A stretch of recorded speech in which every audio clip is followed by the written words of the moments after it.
অবশেষে চ্যাংরাবান্ধা গ্রাম পঞ্চায়েতের পানিশালা এলাকায় পাকা রাস্তার কাজ শুরু হলো। জানা গিয়েছে ওই কাজের জন্য পূর্ত দপ্তরের তরফে 23,70,000 টাকা বরাদ্দ করা হয়েছে। শনিবার এই কাজের শুভারম্ভ করেন মেখলিগঞ্জের তথা স্থানীয় বিধায়ক পরেশচন্দ্র অধিকারী। তার সাথে গ্রাম পঞ্চায়েত প্রধান ইলিয়াস রহমান সহ অন্যান্যরা উপস্থিত ছিলেন। বিধায়ক বলেন, এলাকার মানুষের দীর্ঘদিনের দাবি মেনে পাকা রাস্তার কাজ শুরু হচ্ছে। আপাতত 590 মিটার রাস্তা পাকা করা হবে, পরবর্তীতে বাকি অংশও পাকা করার চেষ্টা করা হবে।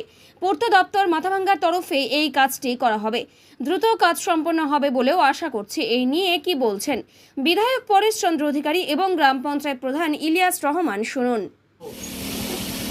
আমার এই এলাকার পঞ্চায়েত